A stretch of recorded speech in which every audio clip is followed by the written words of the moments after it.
हाय दोस्तों, कैसे हैं आप सब। उम्मीद करते हैं बढ़िया ही होंगे। मैं हूं ममिता और स्वागत है आप सबका हमारे संडे क्वेश्चनियर सेशन में।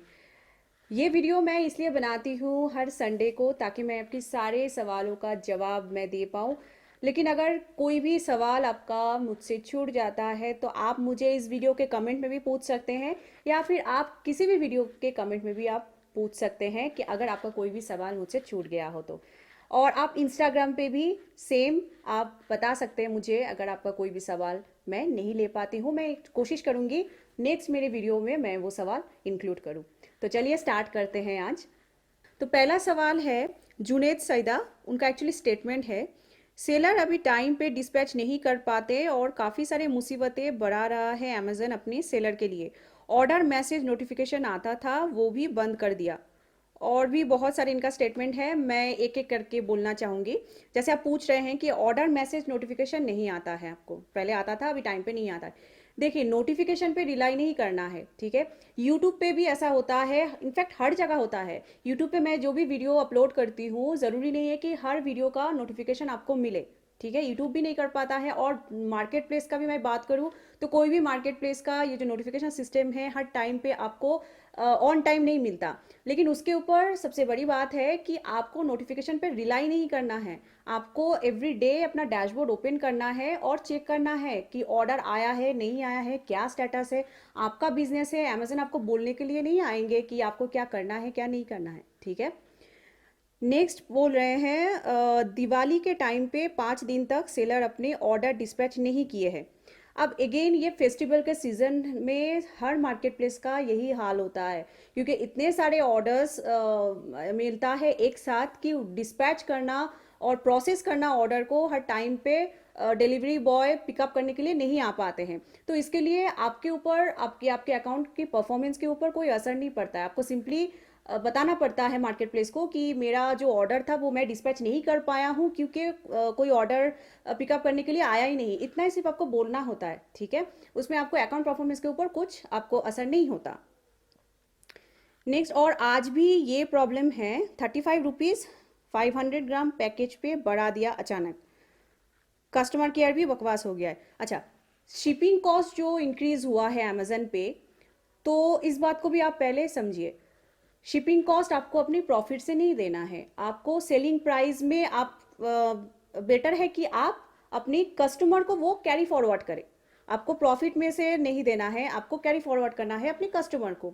कस्टमर भी समझेंगे क्योंकि अभी कोरोना का टाइम चल रहा है, कोरोना का सीजन चल रहा है, तो इसमें कस्टमर सेफ्टी के लिए हर कंपनी में सैनिटाइजर, फिर मास्क और बहुत सारे ऐसे प्रिकॉशन लिया जा रहा है, ठीक है। तो डिलीवरी में भी वो एप्लीकेबल होता है। तो इतने सारे जो ओवरहेड जो एक्सपेंस बढ़ा है तो वो तो कहीं पे तो आपको देना ही पड़ेगा, राइट। कहीं पे तो वो ऐड होगा। तो शिपिंग कॉस्ट में अगर वो ऐड हुआ है तो आपको वो शिपिंग कॉस्ट को कैरी फॉरवर्ड कर देना है कस्टमर को, ठीक है। और कस्टमर भी समझेंगे क्योंकि उनको वो अभी घर बैठे ऑनलाइन मार्केट प्लेस से जो शॉपिंग कर रहे हैं, ये तो वो बाहर जाके नहीं कर पा रहे हैं, राइट।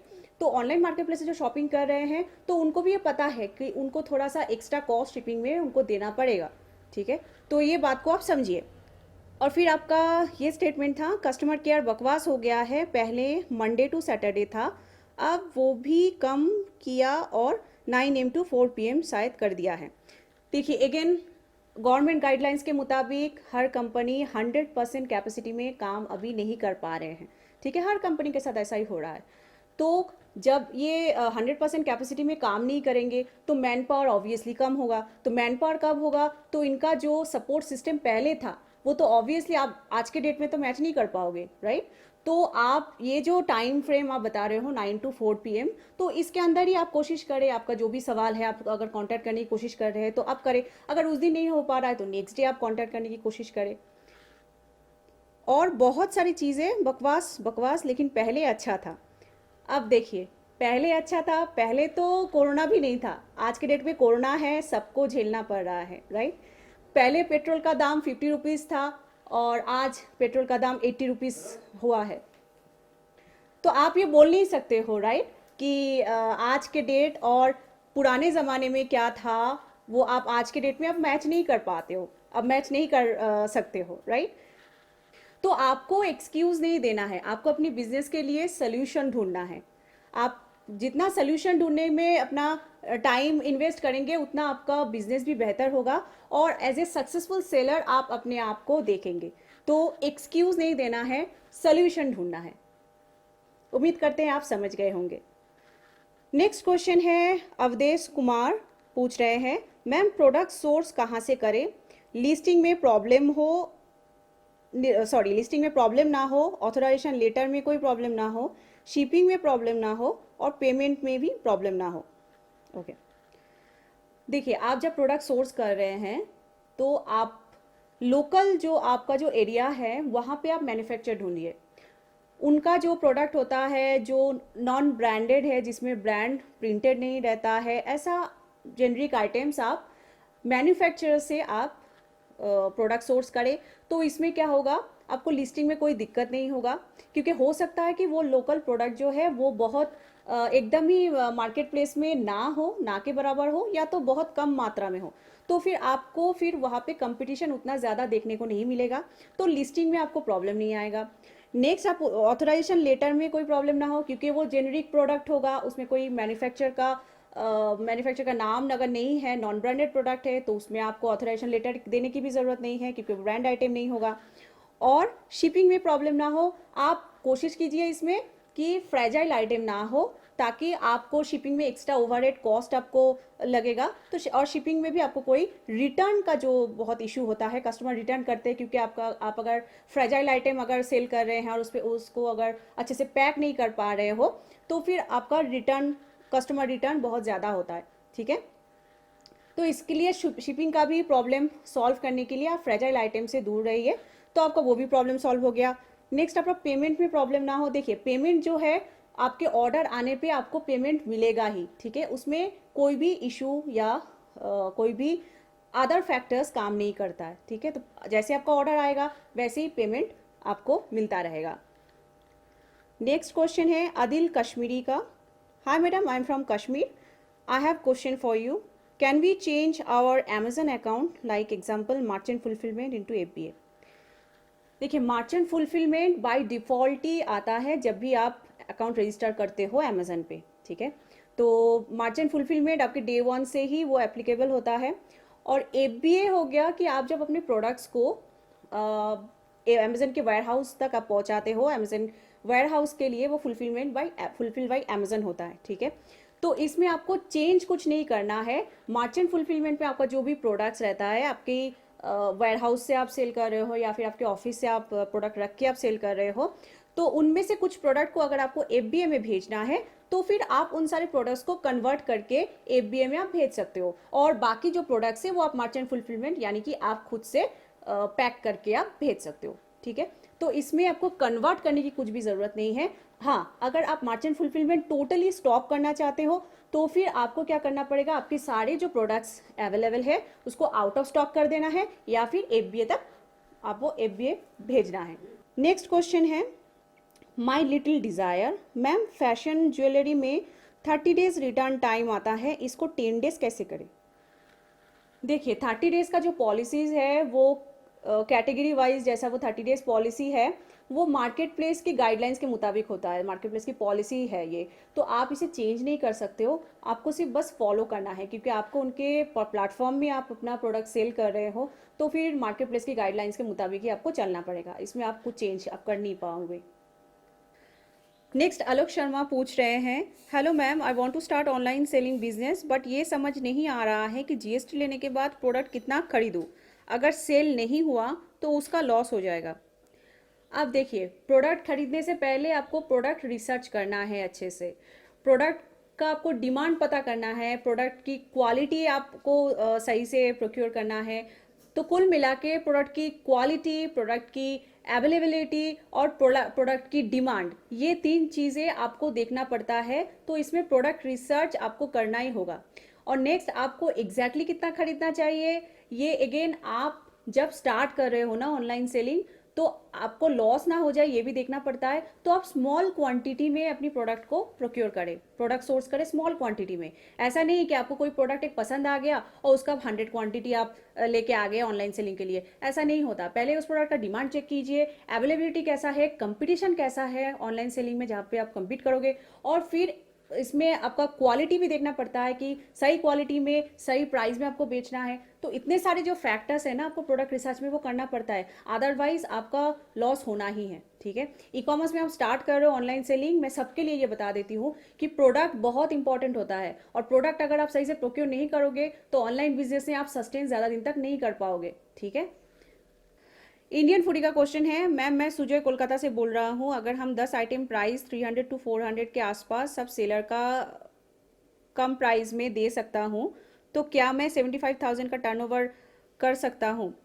देखिए, टर्नओवर अगेन ये डिपेंड करता है बहुत से फैक्टर्स के ऊपर। ठीक है, आपके ऑर्डर्स डिपेंड करता है, आप क्या प्रोडक्ट आप सोर्स कर रहे हो। ठीक है, price doesn't matter, price is just a factor. Price का आप अगर कम प्राइस में अच्छे क्वालिटी का प्रोडक्ट आप प्रोक्योर कर पा रहे हो तो इससे बढ़िया और कुछ हो नहीं सकता है। ठीक है, तो price is not just factor कि आपको 75,000 टर्नओवर तुरंत आपको हो जाएगा अगर आप कम से कम प्राइस में आप दोगे, ऐसा नहीं होता है। प्राइस तो आप 300 टू 400 के बीच में आप प्रोडक्ट की सेलिंग प्राइस तो रखेंगे, लेकिन चेक करना पड़ेगा, प्रोडक्ट रिसर्च आप सही से करना पड़ेगा आपको कि वो आप क्वालिटी आप अच्छा दे रहे हैं, दे पा रहे हैं। क्योंकि 400 रुपीज़ अगर आपको प्रोडक्ट की सेलिंग प्राइस है और उसमें अगर आपकी प्रोडक्ट की क्वालिटी एकदम खराब है, बेकार है, तो फिर आपको कस्टमर की नेगेटिव रिव्यू आना ऑब्वियसली ये पॉसिबल होगा कि कस्टमर आपको नेगेटिव रिव्यू करेंगे। ठीक है, फिर कस्टमर का रिटर्न्स भी बढ़ेगा। तो जैसे जैसे ये नेगेटिव रिव्यू और कस्टमर रिटर्न जैसे बढ़ेगा, आपके अकाउंट परफॉर्मेंस के ऊपर वो डिपेंड डायरेक्टली इफेक्ट करेगा। और जैसे आपका परफॉर्मेंस मैट्रिक्स खराब होगा, आपकी लिस्टिंग विजिबिलिटी भी बहुत कम हो जाएगी। अमेजन आपको डाउन एकदम, जो आपका लिस्टिंग का जो विजिबिलिटी है वो एकदम अमेजन का एल्गोरिदम डाउन कर देगा।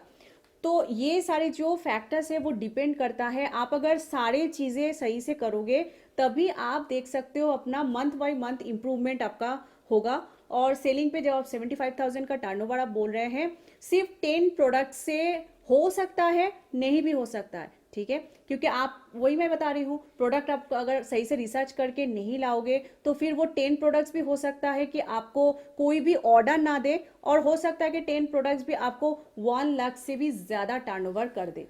ठीक है, तो ये सारे डिपेंड करता है आप कैसे प्रोडक्ट प्रोक्योर कर रहे हो, सिर्फ प्राइस पे ये डिपेंड नहीं होता। तो प्रोडक्ट पे आपको क्या क्या रिसर्च करना है, क्या क्या फैक्टर्स आपको चेक करना है, वो मैं आने वाले वीडियोस में आपको बताऊंगी। तो आपको आइडिया क्लियर हो जाएगा कि कैसे आपको प्रोडक्ट को प्रोक्योर करना है, कौन सा प्रोडक्ट होना चाहिए ऑनलाइन सेलिंग सक्सेसफुल करने के लिए। एफ गेमिंग पूछ रहे हैं, मैम मेरे ऑर्डर नहीं आ रहे हैं अमेजन में, प्लीज़ कोई सोल्यूशन बताएं। देखिए, और अगेन वो ऑर्डर्स आपके प्रोडक्ट के लिए बहुत सारे फैक्टर्स जो है वो डिपेंड करता है। प्रोडक्ट आपका आप चेक करिए, वो प्रोडक्ट की कंपटीशन कैसा है, कंपटीटर किस प्राइस में सेल कर रहा है, वो प्रोडक्ट एक्चुअल में डिमांड में है या फिर आप पुराने कोई प्रोडक्ट को लेके आए हो जिससे कि आपका इसलिए सेलिंग नहीं हो पा रहा है, ऑर्डर नहीं है। क्योंकि डिमांड नहीं होगा तो ऑर्डर नहीं आएगा आपको, राइट। फिर आप चेक करिए कि प्रोडक्ट की लिस्टिंग बराबर ठीक हुआ है कि नहीं, प्रोडक्ट टाइटल, डिस्क्रिप्शन, कीवर्ड्स, ठीक है, ये आपका सही है कि नहीं, वो आप चेक करें। फिर अपने लिस्टिंग पे आप ऐड रन करें, फिर देखें कि उस पर भी कोई कस्टमर का क्लिक स्पेशली आ रहा है कि नहीं। देखिए, कैंपेन जो रन करते हैं उसमें सिर्फ ये नहीं देखा जाता है कि कितना ऑर्डर आपको आया, ये भी देखा जाता है कि कितना कस्टमर ने वो व्यू किया। व्यू कर रहे हैं मतलब कस्टमर का तो कुछ तो डिमांड होगा, तभी तो वो प्रोडक्ट को देख रहे हैं, राइट। तो इससे आप डिमांड भी पता कर सकते हैं। तो आप ऐड कैंपेन रन कीजिए, सब पता चलेगा कि कस्टमर आपके प्रोडक्ट को व्यू कर रहे हैं या नहीं। ठीक है, तो इतने सारे डेटा भी मिलता है आपको।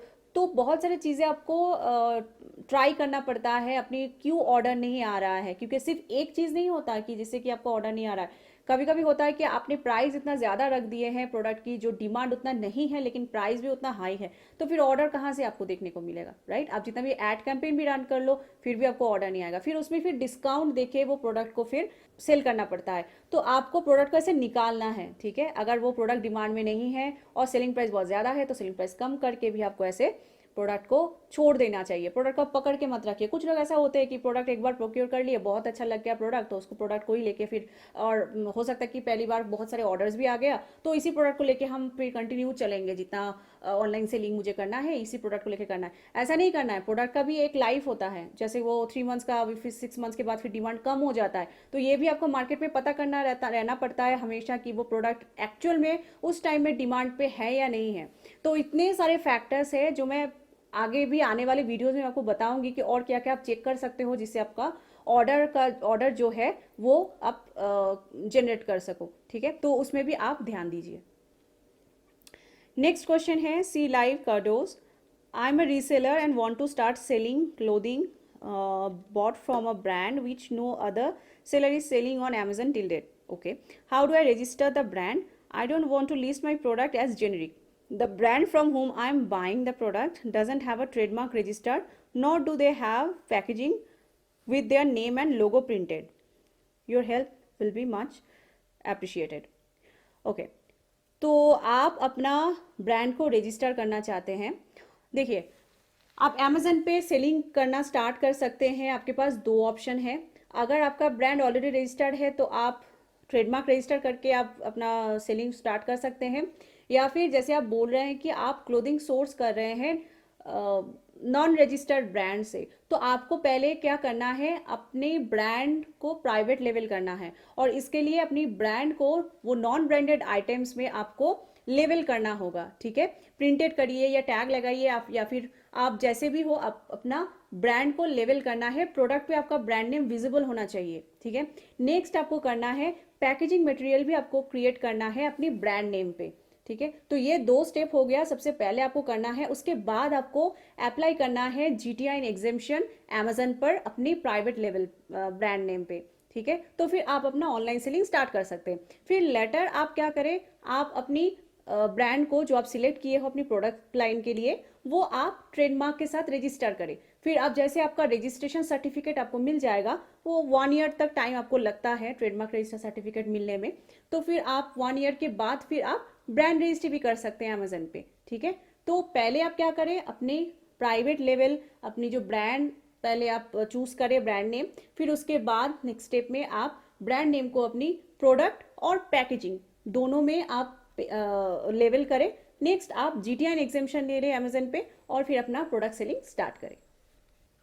रोहन राजपूत पूछ रहे हैं, मैम मेरे अमेजन पर प्रोडक्ट को सेल किए हुए आज 1 वीक हो गया है, पर अमेजन सेलर अकाउंट में टोटल बैलेंस 699 शो तो होता है, पर अभी तक पेमेंट का कोई अता पता नहीं है। मैम मुझे मेरे पैसा कैसे और कब मिलेगा, प्लीज़ मैम रिप्लाई कीजिए। देखिए, आप पूरा वीडियो देखते नहीं हो।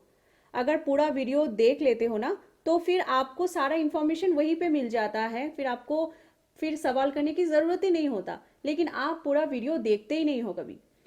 मैं अपने लास्ट वीडियो में, ई कॉमर्स वाला वीडियो में, मैंने ऑलरेडी आपको बताया है कि मार्केट प्लेस कैसे काम करता है, आपको पेमेंट कब मिलता है।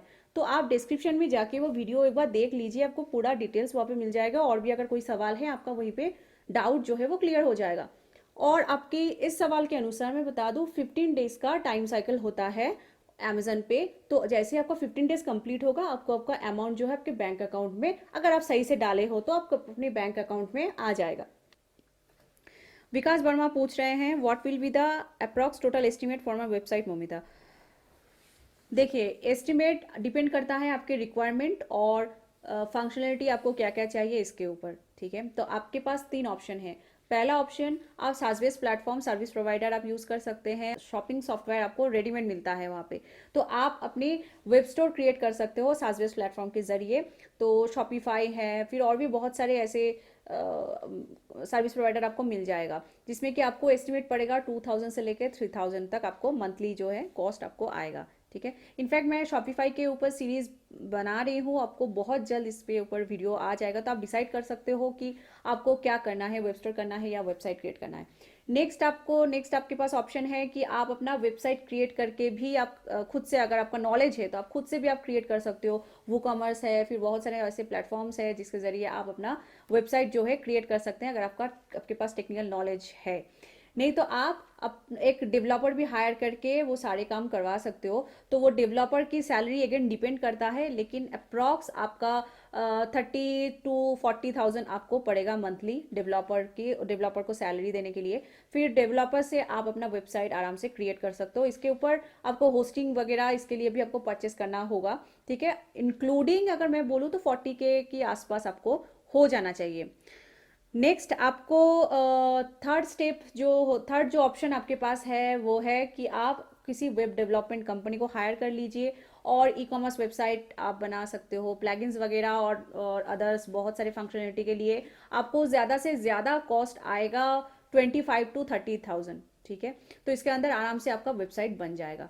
तो ये 3 ऑप्शन है आपके पास, आपको चूज करना है आपके रिक्वायरमेंट के मुताबिक आपको क्या क्या फंक्शनलिटी चाहिए और आप कैसे अपना वेबसाइट बनाओगे। अगर खुद से कर सकते हो तो वो भी आप कर सकते हो। तो इसके ऊपर आपको कंप्लीटली देखना पड़ेगा आपकी बजट के ऊपर, और आप खुद से अगर कर सकते हो तो इसके ऊपर भी आप देख सकते हो। नेक्स्ट क्वेश्चन है जीपी पंडित का। Hi ma'am, welcome back.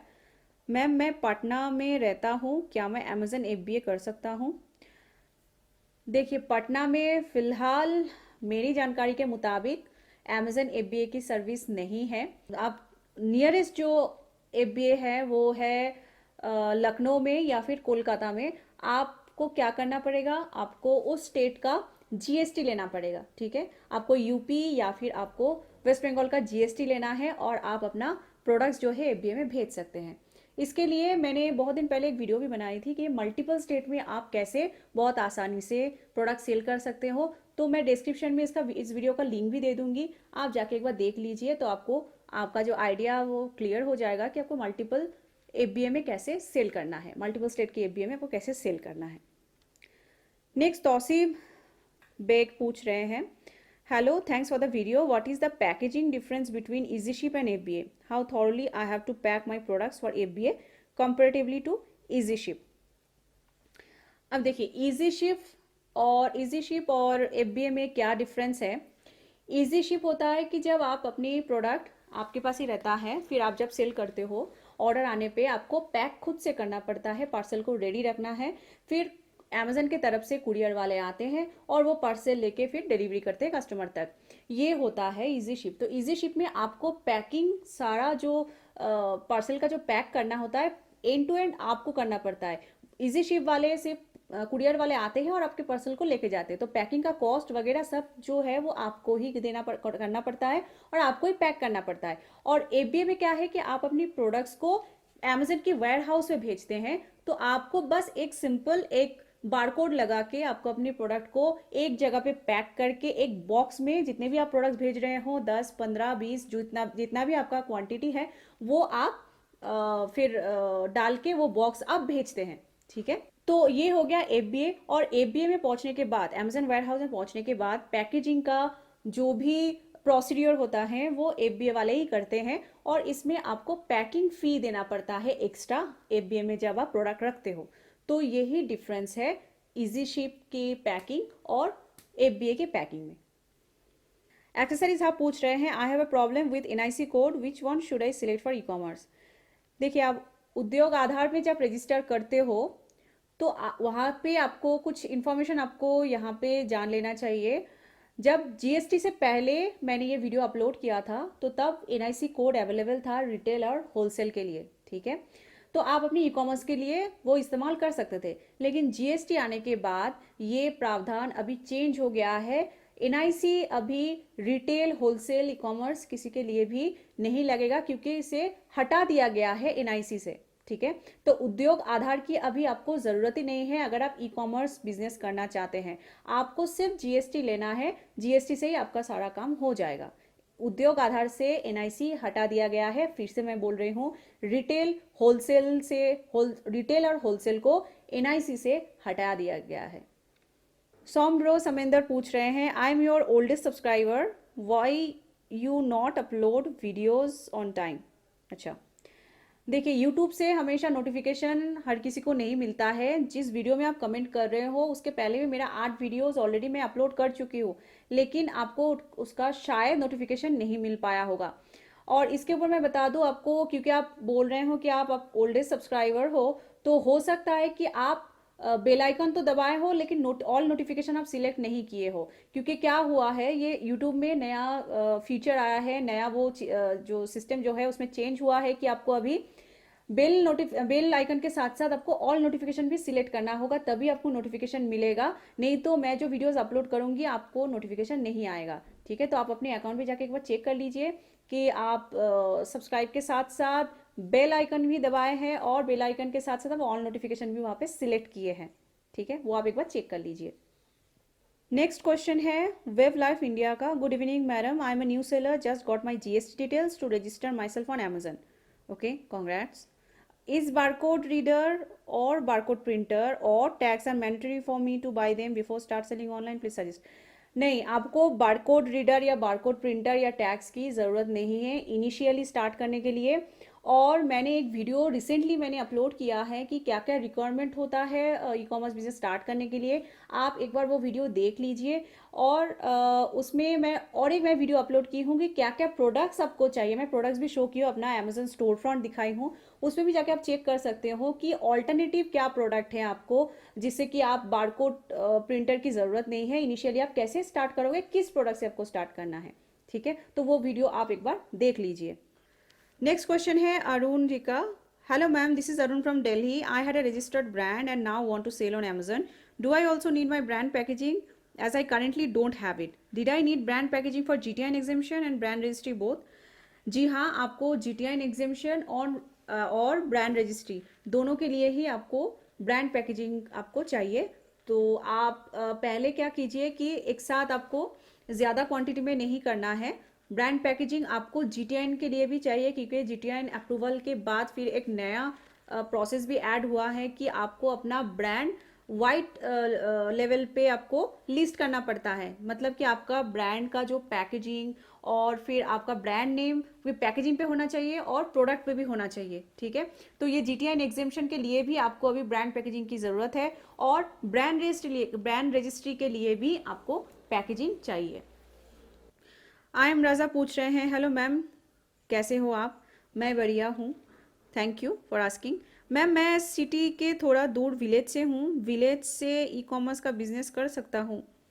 हाँ, आप विलेज से आप अपना ई कॉमर्स बिजनेस स्टार्ट कर सकते हो, लेकिन आपको ये चेक करना पड़ेगा आपके विलेज की पिन कोड सर्विसेबल है कि नहीं ऑनलाइन मार्केट प्लेस जैसे फ्लिपकार्ट और अमेजन पे। ठीक है, वो पहले आपको चेक कर लेना है। अगर सर्विस है आपके पिन कोड पे तो आप शुरू कर सकते हो अपना ई कॉमर्स बिजनेस। लेकिन अगर नहीं है, इसका भी सोल्यूशन है एक। आप अपनी नियरेस्ट जो सिटी है जहाँ पे मार्केट प्लेस की सर्विस अवेलेबल है, जिस पिन कोड पे, आप वहाँ पे एक छोटा सा ऑफिस या फिर वहाँ पे अगर आपका कोई रिलेटिव्स है तो उनके घर से भी आप स्टार्ट कर सकते हो। ठीक है, लेकिन आपको पहले ये चीज़ देखना है कि पिन कोड सर्विसेबल है या नहीं है ऑनलाइन मार्केट प्लेस की। तो दोस्तों, यही था आज की क्वेश्चन सेशन, यहीं पे मैं एंड कर रही हूँ। आपका जो भी सवाल मैं इस वीडियो में इंक्लूड नहीं कर पाई हूँ, आप मुझे कमेंट करके बता सकते हैं और मेरे आने वाले वीडियोस में भी आप मुझे कमेंट करें ताकि मैं वो सारे कमेंट को इंक्लूड करूँ मेरी नेक्स्ट संडे की क्वेश्चन सेशन में। तो ये वीडियो अगर आपको पसंद आए तो लाइक करना मत भूलिएगा, और आप अगर नए हैं हमारे चैनल पे और भी बहुत सारी इंटरेस्टिंग वीडियोस देखने के लिए सब्सक्राइब ज़रूर करें, और सब्सक्राइब के साथ साथ बेल आइकन भी दबाइए, और बेल आइकन के साथ साथ ऑल नोटिफिकेशन भी आपको दबाना है हर वीडियो की नोटिफिकेशन आपको मिलने के लिए। तो चलिए मिलते हैं अगले वीडियोस में, तब तक के लिए आप सबका समय शुभ रहे।